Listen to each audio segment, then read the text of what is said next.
नमोस्तु यमुने सदा तव चरित्रमत्यद्भुतम् न जातु यमयातना भवति ते पयपानतः यमोऽपि भगिनी सुतान् कथमुहन्ति दुष्टानपि प्रियो भवति सेवनात् तव हरेर्यथा गोपिकाः कृष्णाय वासुदेवाय हरये परमात्मने प्रणतः क्लेशनाशाय गोविन्दाय नमो नमः। भक्त भक्ति भगवंत गुरु चतुर नाम बपु एक, इनके पद वंदन किए नाशे विघ्न अनेक। ठाकुर हमरे रमण बिहारी, हम हैं रमण बिहारी के। ठाकुर हमरे रमण बिहारी, हम हैं रमण बिहारी के।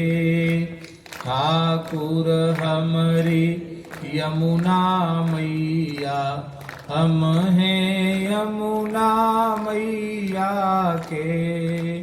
ठाकुर हमरी यमुना मैया, हम हैं यमुना मैया के।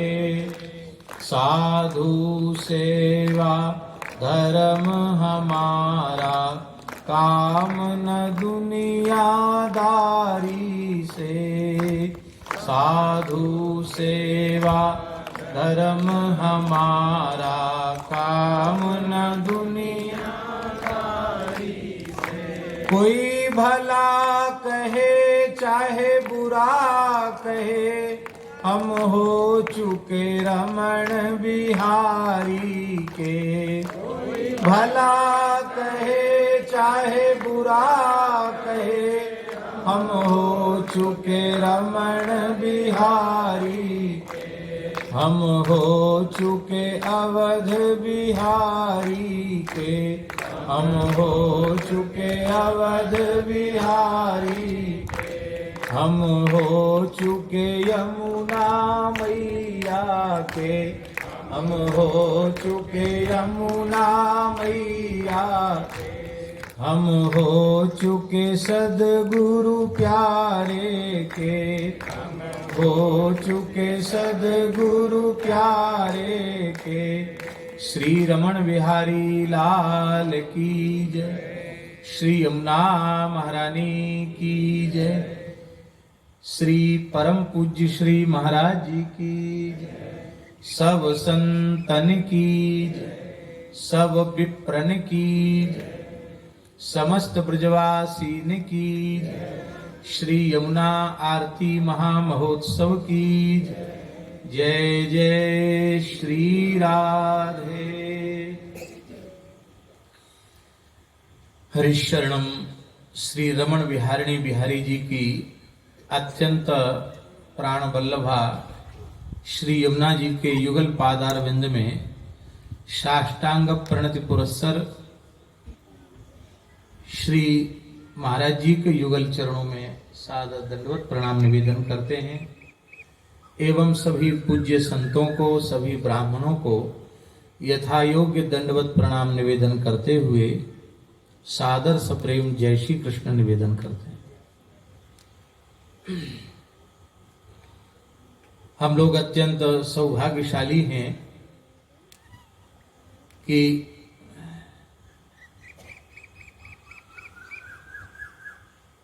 काशी के पंचांग में लिखा रहता है 10 दिन का गंगा जी के स्नान का, गंगा जी के दर्शन का, पूजन का विशेष महात्म्य है। ज्येष्ठ शुक्ल प्रतिपदा से लेकर के ज्येष्ठ शुक्ल दशमी पर्यंत पंचांग में लिखा रहता है। ये भी गंगा जी ही हैं, श्री कृष्ण गंगा हैं। तो गंगा जी के उत्सव के क्षण में श्री यमुना जी के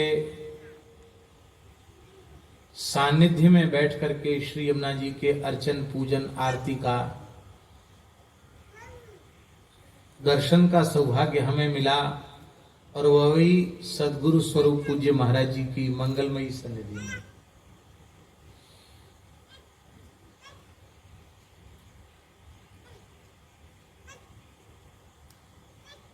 वस्तुतः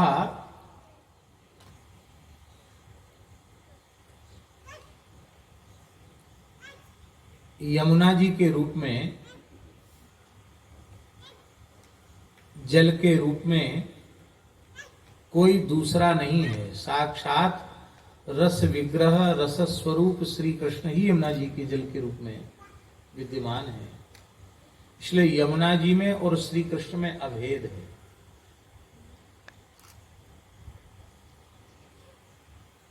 जहां ग्रंथों में इस प्रकार की बात आई है,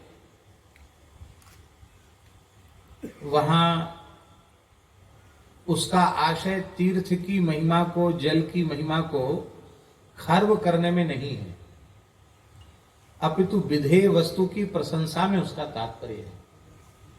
जैसे बहुत प्रसिद्ध है, नहियम मयानि तीर्थानि न देवा मृच्छिला मयाः अथवा न देवाश्चेतनोज्झिताः ते पुनन्त्युरुकालेन दर्शनादेव सात्वा। यह संतों की महिमा कहना ये विधेय है, इसी में तात्पर्य है। उसका यह आशय नहीं है कि जल में तीर्थ उनकी महिमा कम है, या तीर्थों में विराजमान मृत पाषाण आदि के निर्मित जो भगवान के श्री विग्रह हैं उनके दर्शन की महिमा नहीं है। उसका ये प्रयोजन नहीं है, ये हेतु नहीं है।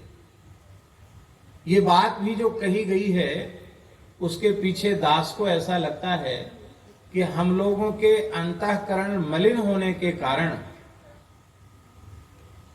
ब्रह्ममय दिव्य सच्चिदानंद स्वरूप तीर्थ के जल में हमारी सामान्य जल की बुद्धि बनी रहती है, और तीर्थों में विराजमान जो भगवत स्वरूप हैं, भगवत विग्रह हैं, उनके प्रति हमारी मृत पाषाणादि की बुद्धि बनी रहती है।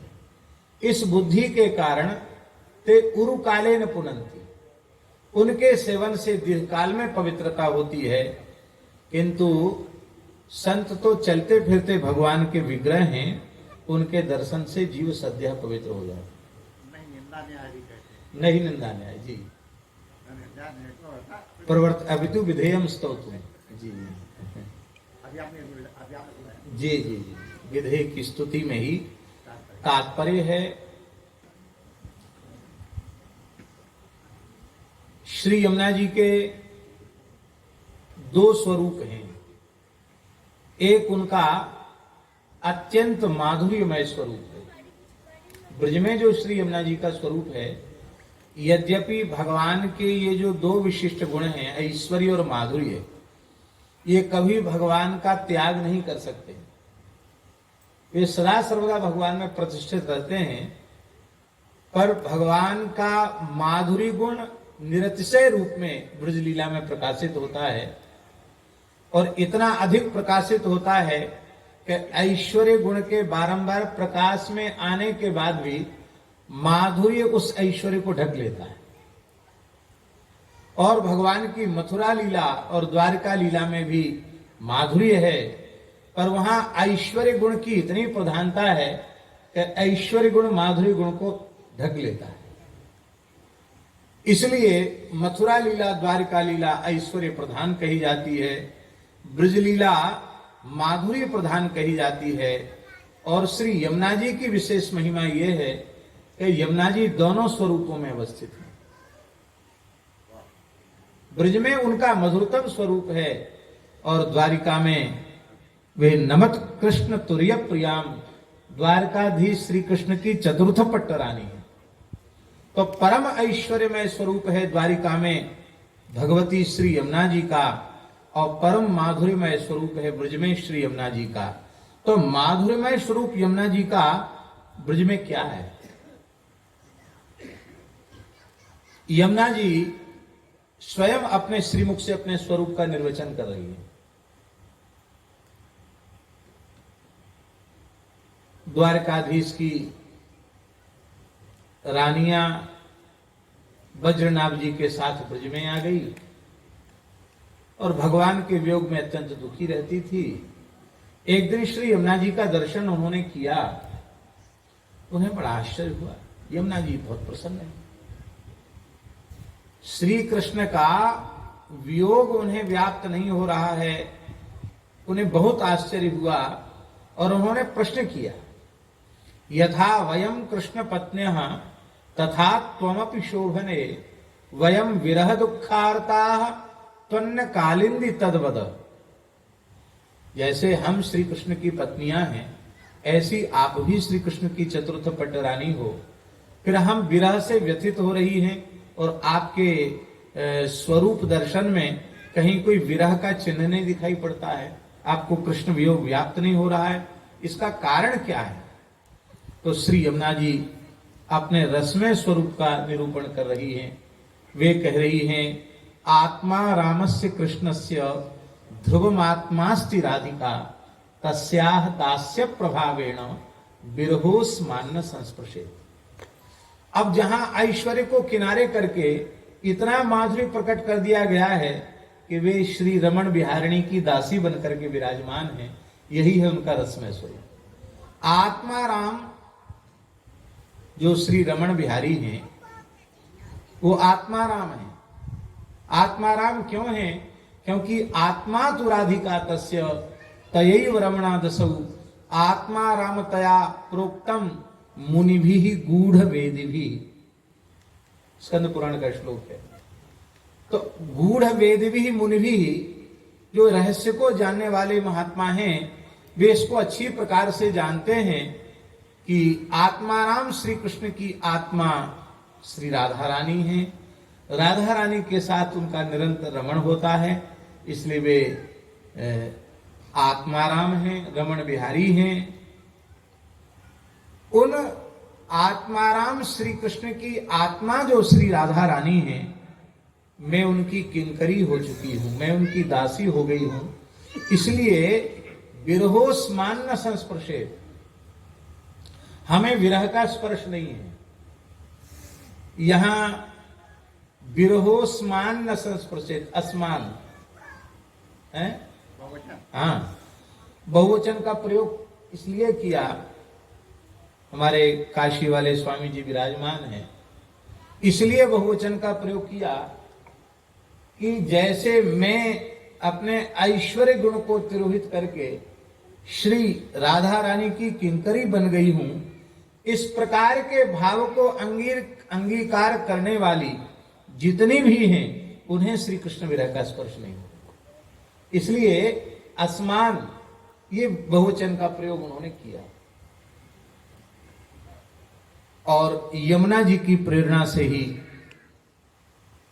उनके मन में यह भाव जगा कि हमें श्री राधा रानी का कैंकर्य कैसे प्राप्त हो, जो हम सदा सर्वदा के लिए कृष्ण विरह से मुक्त होवें।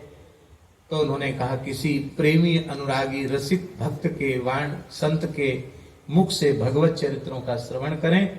और उद्धव जी ने आकर भगवान के चरित्रों का श्रवण कराया, तो सबका ब्रज की नित्य लीला में प्रवेश हो गया। और यमुना जी की कृपा से वे सब श्री कृष्ण के शाश्वत संयोग सुख को प्राप्त करके कृतकृत्य हो गई। कहने का तात्पर्य यह है कि श्री यमुना जी जिनके तट पर हम लोग बैठे हैं, उनकी ऐसी अचिंत्य सामर्थ्य है कि वे अपने अनुग्रह से मरण समय याति हरिताम। कितनी अद्भुत बात भगवान शंकराचार्य जी कह रहे हैं, मरण समय याति हरिताम। प्रेय का त्याग करने पर श्रेय की प्राप्ति होती है। लेकिन आश्चर्य है यमुना जी की महिमा कि जब तक शरीर विद्यमान है तब तक लौकिक सुख भी भरपूर मिलेगा, और मरण समय याति हरिताम, हरिता को प्राप्त करेगा, भगवत भाव को प्राप्त करेगा, ब्रह्म भाव को प्राप्त कर लेगा।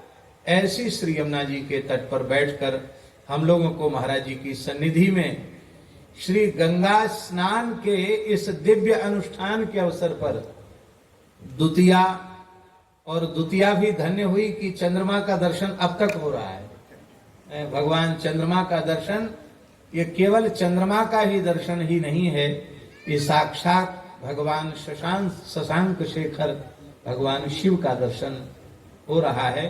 हम लोग बड़े सौभाग्यशाली हैं। इधर चंद्र रूप में भगवान सदाशिव का दर्शन इधर साक्षात श्री कृष्ण का दर्शन यमुना जी के रूप में, और इधर श्री यमुना जी और भगवान शिव के अनुग्रह विग्रह श्री महाराज जी का मंगलमय दर्शन। और ये ब्राह्मण भी सब द्विपाद भगवान के स्वरूप ही है। द्विपाद मनुष्यों में ब्राह्मण, संत, और चतुष्पाद में गाय, ये साक्षात भगवान के विग्रह हैं। हम सबका वंदन करके श्री यमुना जी को प्रणाम करते हैं, रमण बिहारिणी बिहारी जी को प्रणाम करते हैं, और पूज्य श्री महाराज जी को प्रणाम करते हुए हमको बहुत समय से बड़ी व्याकुलता हो रही थी। वैसे तो चित्त तो महाराज जी के चरणों में ही है, लेकिन बार बार मन में व्याकुलता होती थी कि बहुत दिन हो गए हरिद्वार कुंभ के बाद एक बार दर्शन हो। तो आज इस मंगलमय अवसर पर आज आना ही था यहाँ, लेकिन बीच में बाबा ने कहा वृंदावन होते हुए आइए, तो वृंदावन होते हुए पूज्य महाराज जी का दर्शन हुआ। महाराज जी के चरणों में बार बार साष्टांग। जय श्री कृष्ण।